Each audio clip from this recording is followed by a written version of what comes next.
Halo Neters, ketemu lagi sama aku Nabil. Jadi pada video kali ini aku mau membahas tentang kesalahan-kesalahan konfigurasi di Mikrotik. Karena di lapangan sendiri nih, aku sering banget nemuin kesalahan-kesalahan fatal gitu loh. Sebenarnya problem solvingnya simple, tapi karena kesalahan-kesalahan tersebut dibiarkan terjadi atau ya pembuat masalahnya itu nggak nyadar gitu, itu bisa membahayakan jaringan kita nih Neters. Nah, kesalahan-kesalahannya itu apa aja sih?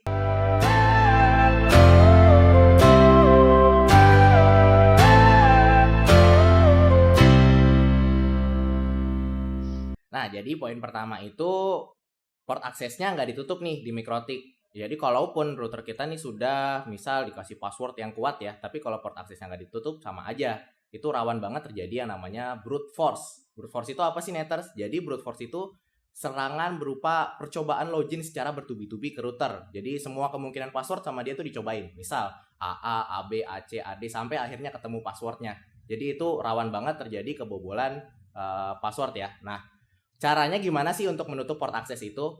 Jadi untuk caranya pertama kita masuk ke IP, kemudian ke menu services. Oke. Nah di sini ini kita bisa melakukan disable kepada port-port yang nggak kita butuh ini. Misal kita tidak membutuhkan API atau API SSL, ini bisa kita disable aja.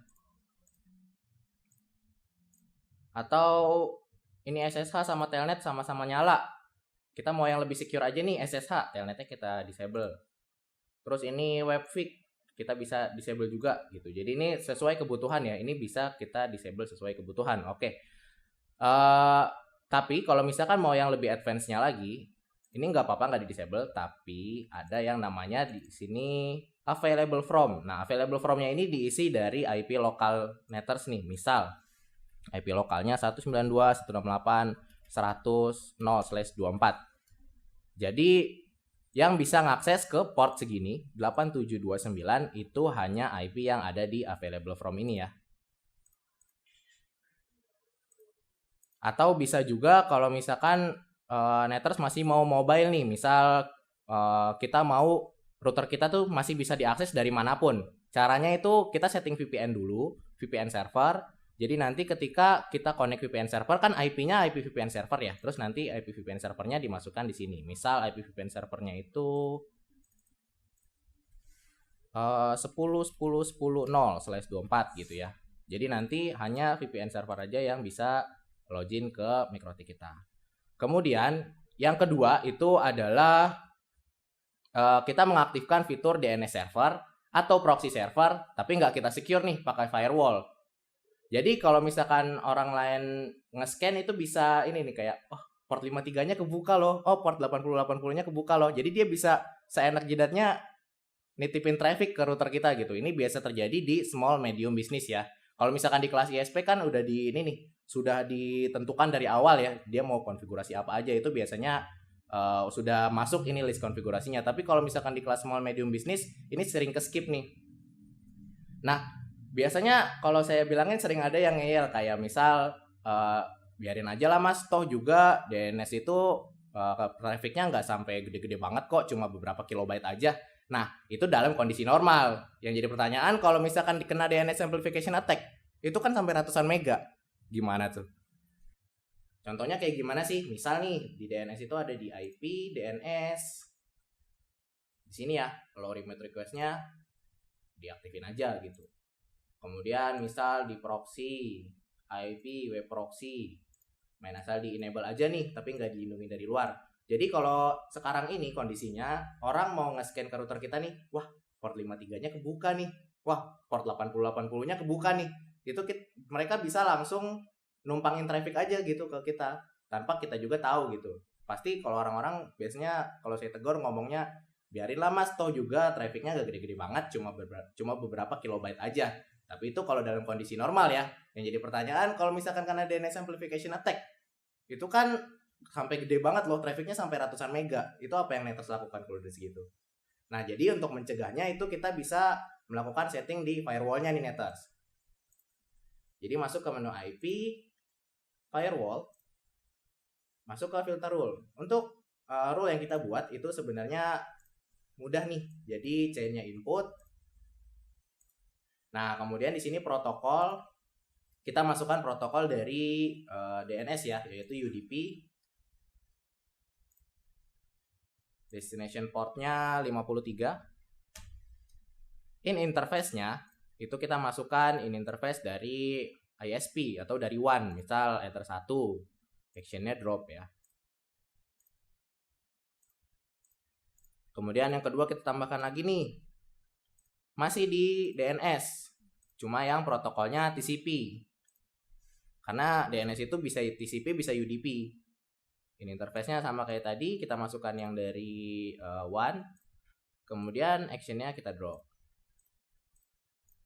Selanjutnya untuk filter proxy, chain-nya input, protokolnya TCP, destination portnya kita taruh yang untuk proxy nih 8080. In interface-nya masih sama untuk yang WAN. Kemudian actionnya kita pilih yang drop. Nah, maka dari luar nggak ada lagi nih traffic yang DNS dan proxy yang bisa masuk ke dalam. Atau kalau misalkan Netrust punya IP tertentu yang mau di whitelist, itu bisa taruh sini ya, SRC address list, SRC address atau SRC address list di sini. Itu bisa di selain ini ya, dikecualikan. Kemudian masukkan IP yang Netrust mau whitelist, misal IP proxy atau IP VPN gitu ya, 10.10.10 0/24 gitu ya. Nah, ini IP VPN misal. Jadi ini selain IP ini nggak akan bisa masuk. Tapi kalau misalkan kita VPN ke 10.10.0, ini bisa akses DNS ke MikroTik kita, walaupun itu dari interface Ether 1 atau dari WAN.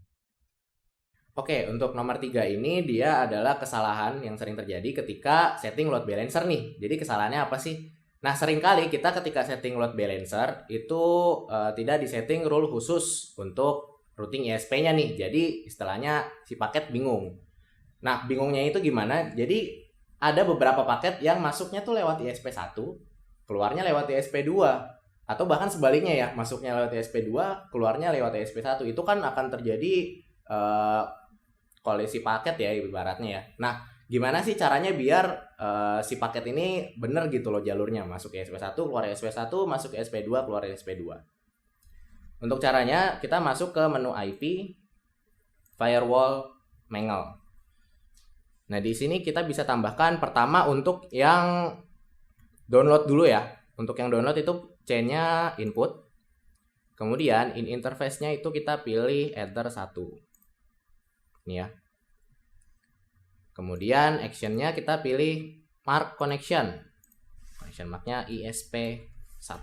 Jadi ketika ada yang masuk melalui interface Ether 1 melalui ISP1 nih, dia akan di-mark dengan ISP1 dengan marking code ISP1.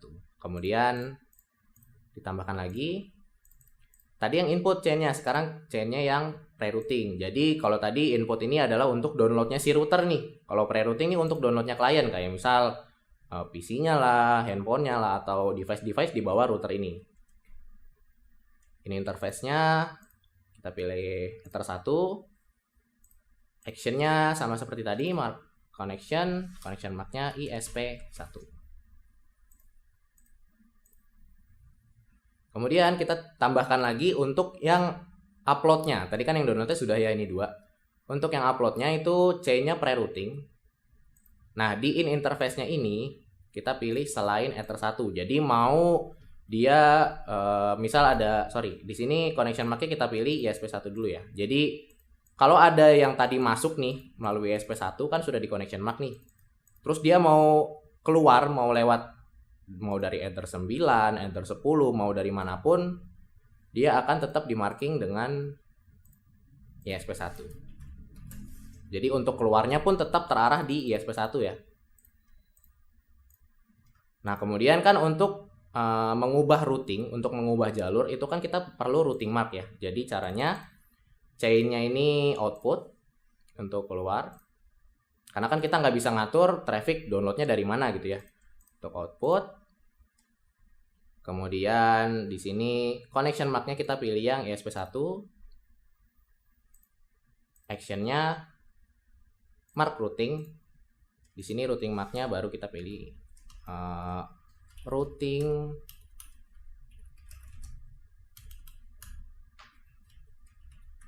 ISP1. Jadi dari connection MAC kita alihkan ke routing MAC. Di sini kita bisa tambahkan komen aja biar tidak tertukar.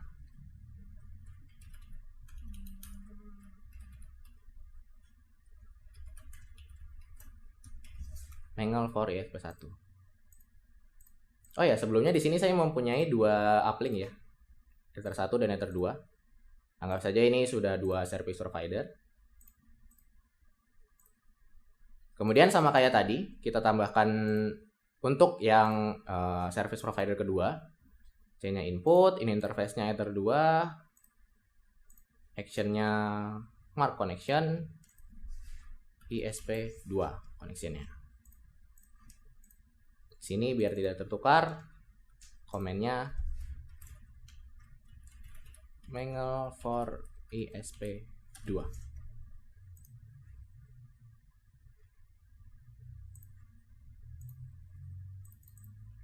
Kemudian selanjutnya chainnya pre-routing, ini interface-nya Ether 2, action-nya MAC connection, connection MAC-nya ISP2. Jadi sama kayak tadi ya, hanya saja seluruh interface-nya diubah jadi interface Ether 2. Selanjutnya chain pre-routing, ini untuk uploadnya, in interface-nya kita pilih selain Ether 2, ini selain ya. Kemudian connection MAC-nya kita pilih ISP2, action-nya MAC connection, connection MAC-nya kita masukin lagi ISP2. Kemudian selanjutnya baru kita buat routing MAC-nya, chain output, connection MAC-nya ISP2, action-nya MAC routing, new routing MAC-nya ISP2. Passthrough-nya dinonaktifkan. Oke, jadi ini untuk setting mangle-nya ya. Setelah ini kita lanjut untuk setting root-nya. Oke, selanjutnya kita masuk ke root-nya ya, IP root.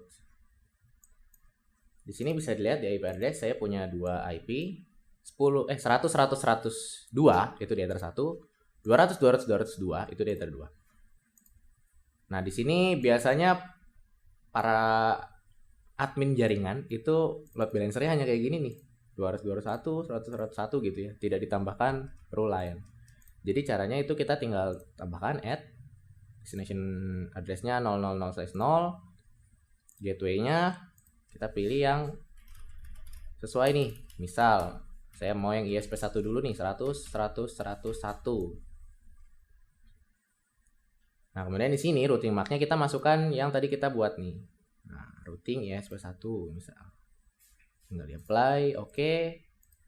Kemudian kita tambahkan lagi untuk yang ISP2 dengan gateway-nya 200 200 201. Routing MAC-nya kita pilih yang ISP2. Nah, tapi untuk yang rule sebelumnya ini jangan dihapus ya. Jadi ini untuk backup lah ibaratnya. Hanya saja di stand-nya kita kecilkan jadi 2. Komennya backup root gitu ya. Jadi ketika ada kesalahan atau error itu bisa terbackup oleh rule yang sebenarnya gitu. Oke, jadi bagi netters yang gak mau ambil pusing nih, tapi tetap mau jaringannya aman dari kesalahan-kesalahan konfigurasi, itu bisa langsung menggunakan jasa dari pihak ketiga ya, atau bisa hubungi kami di bawah sini, agar nanti bisa dibantu oleh mas-mas kece dari NetData ya, yang memang ahli di bidangnya. Oke netters, mungkin sekian dulu ya untuk video kali ini. Kalau misalkan ada yang mau ditanyakan, bisa langsung coret-coret di kolom komentar di bawah ya. Dadah!